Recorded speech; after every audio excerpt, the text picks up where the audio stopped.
Yo, what's happening? This is Late Night CJ, and I'm back once again.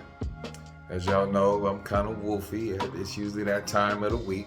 But that's neither here nor there. Because maybe I should just put on something over my face like old boy did in this interview. Now, for y'all that don't know who I'm talking about, who was underneath the mask, it was a Mr. Yay, Yeezy, Yeezus, Dummy, Stupid. You know what? I didn't even have to go there. But as I watched this, you know what I mean? Of course, I'm joking.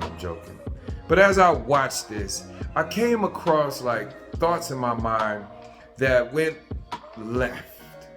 You know, some people was like, man, he sounds this and he's that and he's anti-Semitic and what, you know, so forth and so on.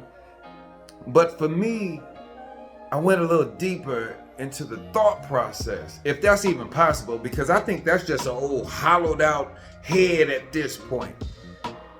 You know, he would make points and then he would go off on a tangent and just ramble and babble, which is classic symptoms of somebody who's disconnected with reality. That they tap in and they tap out. And it's interchanged and it's woven together and in and out that you don't even really realize that they came in and then they went out and then they came back in and then they went back out. And the reason why is because nostalgia. I mean, where were you at when college dropout, late registration, graduation, and then right in there, tragedy struck. Now, there's this thing called arrested development. Now, typically with arrested development, that's when like something tragic happens in somebody's life and they get stuck there, right? They don't, you know, it happens to teenage mothers where you see them now when they're in their 50s and 60s, they say, hey, we finna go to the club. If you don't sit down and be a grandma. But it also has a way of when tragedy strikes, people disappear. We still see them. They still sound the same. And in this case, they're even still able to perform phenomenal things like great music. But then when you hear them talk, you realize that the lights is on, but nobody's home, right? Like he was talking about how after 2 weeks, 2 months of being with Miss Kardashian, that he decided that he didn't want to have kids with her. Well, sir, you know what? You got away with the first one. And even the second one might have been a oops. You might have been a drunk night off that Henny, went raw. I'm late. Late for what? Where you going? No, fool, I'm late. Oh. But what about the ones after that where you had a surrogate? That means you had the doctor's appointments and you had to make a deposit and she had to, go receive and this person got sent in and all of that. So what happened there, sir? Now y'all wondering probably like what tragedy if you've been under a rock for the past 10 plus years, the passing of his mother. Which, if anybody has ever lost a parent, then they understand how catastrophic a loss, how enormous a loss that is. Some of us deal with that and go on about life, and some people disappear. I think that is what happened to him. But he didn't disappear in the sense to where he's just like a zombie walking around. I think he traveled into this land called I Don't Give a, where the consequences no longer matter to him. And the problem is he was still able to go in the studio and give that heat, produce all this, get with folks and just drop bombs that nobody even cared anymore, that the lights was on, but nobody was home. How he bought a $32 million home and then gutted it out and then just moved.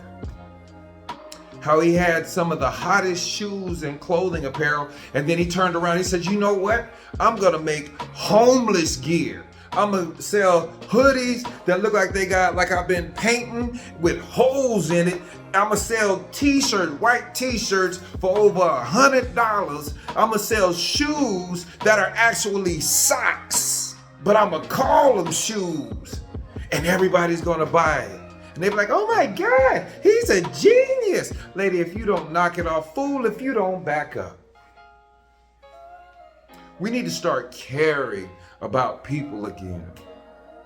It seems like our society is like, what can I get from you? It used to be, what have you done for me lately? Now it's like, what can I get from you? Use you to nothing and then throw you away.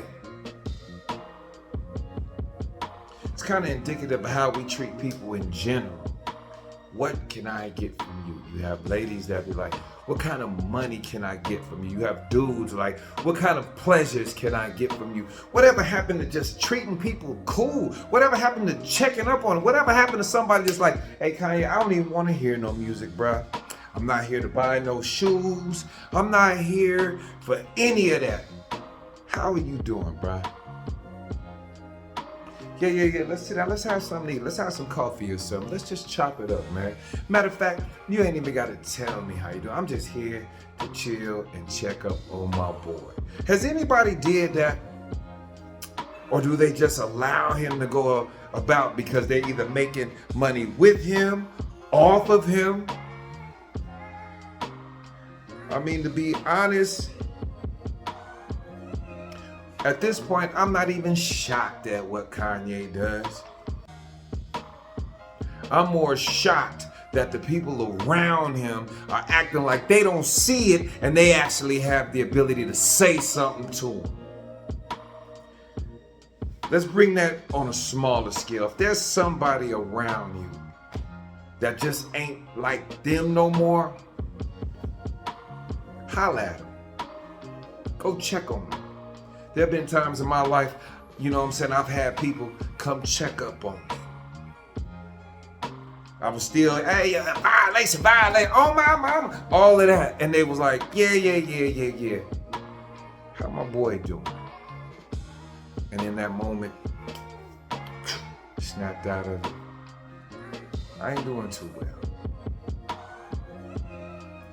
Hollered, got back on the right track. And it let me know who and what they were really there for. But this is Late Night CJ. Like, comment, subscribe, tell a friend. Matter of fact, let me end up on this. Call your folks. 100.